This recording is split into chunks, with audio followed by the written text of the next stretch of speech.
നമഃശിവായ. അമ്മയുടെ സന്ദേശം. മക്കളെ, സാധാരണയായി നമ്മുടെ മനസ്സ് വർത്തമാന നിമിഷത്തിൽ നിൽക്കാറില്ല.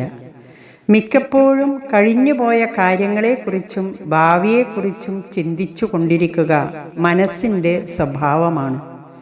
വാസ്തവത്തിൽ ഈ നിമിഷം മാത്രമാണ് നമ്മുടെ കയ്യിലുള്ളത്. അത് നമ്മുടെ കയ്യിലിരിക്കുന്ന പണം പോലെയാണ്. അശ്രദ്ധയോടെ ചെലവഴിക്കാം, വിവേകപൂർവം ചെലവഴിക്കുകയും ചെയ്യാം. ഭൂതകാലത്തിലെ വേദനകളും ദുഃഖങ്ങളും കുറ്റബോധവും ഭാവിയെക്കുറിച്ചുള്ള ആശങ്കകളും നമ്മളെ സദാ അസ്വസ്ഥരാക്കുന്നു.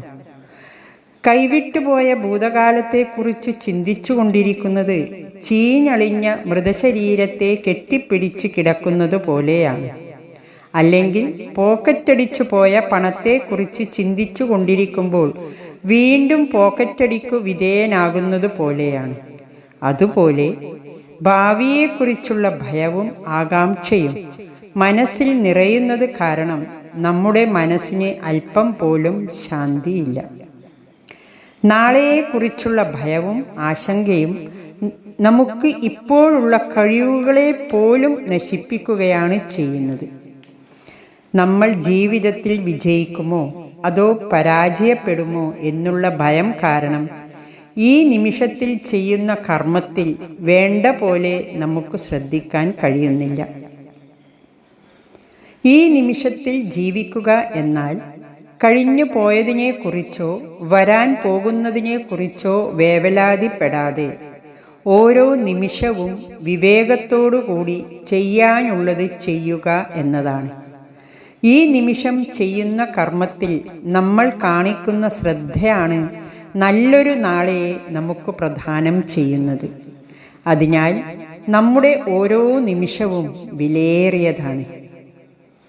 ഒരു യുവാവ് എപ്പോഴും TV കണ്ടുകൊണ്ടിരിക്കുമായിരുന്നു. പരീക്ഷ അടുത്തു വന്നിട്ടും അവൻ്റെ സ്വഭാവത്തിൽ യാതൊരു മാറ്റവും വന്നില്ല. അച്ഛനോ അമ്മയോ പഠിക്കാൻ പറഞ്ഞാൽ അവൻ പറയും, പരീക്ഷ ഭാവിയല്ലേ, അതുകൊണ്ട് അതിനെക്കുറിച്ച് എനിക്ക് ചിന്തയില്ല, ഭാവിയെപ്പറ്റി ചിന്തിക്കരുത്, ഈ നിമിഷത്തിൽ സന്തോഷമായിരിക്കണം എന്നാണ് അറിവുള്ളവർ പറയുന്നത്. എനിക്ക് TV കാണുമ്പോഴാണ് സന്തോഷം കിട്ടുന്നത്. പരീക്ഷയ്ക്ക് പഠിക്കുന്നത് എനിക്ക് വെറുപ്പാണ്. അതുകൊണ്ട് ഈ നിമിഷത്തിൽ സന്തോഷമായിരിക്കാൻ ഞാൻ TV കാണുന്നു.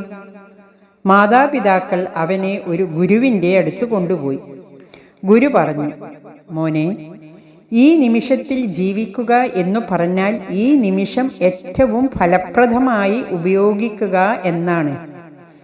ഈ നിമിഷം ശ്രദ്ധിച്ചു നീങ്ങിയാൽ നിനക്ക് എന്നും ആഹ്ലാദത്തോടെ ജീവിക്കാൻ സാധിക്കും. മറിച്ച് താൽക്കാലികമായ സന്തോഷത്തിനു വേണ്ടി ഈ നിമിഷം പാഴാക്കിയാൽ പിന്നീട് ദുഃഖിക്കേണ്ടതായി വരും. അശ്രദ്ധയോടെ കർമ്മം ചെയ്യണമെന്ന് ആരും പറയുന്നില്ല. ഭാവിയെക്കുറിച്ചും കഴിഞ്ഞതിനെക്കുറിച്ചും ചിന്തിച്ച് ഈ നിമിഷം നഷ്ടമാക്കരുതെന്നാണ് പറഞ്ഞത്. അതുകൊണ്ട് ഈ നിമിഷം നീ ശ്രദ്ധയോടെ ഉപയോഗിക്കണം. നമ്മുടെ കർമ്മം ധർമ്മനിഷ്ഠമായിരിക്കണം. പഠിക്കുമ്പോൾ ശ്രദ്ധിച്ചു പഠിക്കുക, കളിക്കുമ്പോൾ അത് ആസ്വദിച്ചു കളിക്കുക, പ്രാർത്ഥിക്കുമ്പോൾ ആത്മാർത്ഥമായി പ്രാർത്ഥിക്കുക. ഓരോ കർമ്മം ചെയ്യുമ്പോഴും ശ്രദ്ധ അതിലായിരിക്കണം. കർമ്മം ശ്രദ്ധയോടെ ചെയ്താൽ മാത്രം പോരാ, അതിൻ്റെ ഫലത്തെക്കുറിച്ച് ബോധമുണ്ടായിരിക്കണം. ശ്രദ്ധയോടെ ഈ വർത്തമാന നിമിഷം വിനിയോഗിക്കാനുള്ള ഒരു മനസ്സ് നാം വളർത്തിയെടുക്കണം. മറവിയിലെ ഓർമ്മയാണ് ജീവിതം. ഈ നിമിഷത്തിൽ മറക്കേണ്ടത് മറന്ന് ഓർക്കേണ്ടത് മാത്രം ഓർക്കാൻ കഴിയണം. ഒരു ഡോക്ടർ ആശുപത്രിയിൽ ഡ്യൂട്ടിയിലായിരിക്കുമ്പോൾ വീട്ടിലെ ഭാര്യയെയും കുട്ടികളെയും കുറിച്ച് ഓർത്തുകൊണ്ടിരുന്നാൽ അയാൾക്ക് ഡോക്ടറുടെ ധർമ്മം ശരിയായി നിർവഹിക്കാൻ കഴിയില്ല. അതുപോലെ തന്നെ ഡോക്ടർ തൻ്റെ വീട്ടിലെത്തിയ ശേഷം ആശുപത്രി കാര്യങ്ങളെക്കുറിച്ച് ചിന്തിച്ചു കൊണ്ടിരുന്നാൽ അച്ഛൻ എന്ന നിലയ്ക്കും ഭർത്താവ് എന്ന നിലയ്ക്കും തൻ്റെ ധർമ്മം നന്നായി നിർവഹിക്കാൻ കഴിയില്ല.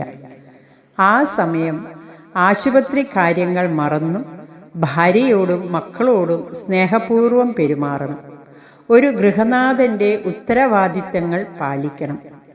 ഈ നിമിഷം എന്നത് ഈശ്വരൻ നമുക്ക് നൽകിയ അമൂല്യമായ വരദാനമാണ്. ഈ നിമിഷം എന്നത് ഈശ്വരൻ നമുക്ക് നൽകിയ അമൂല്യമായ വരദാനമാണ്.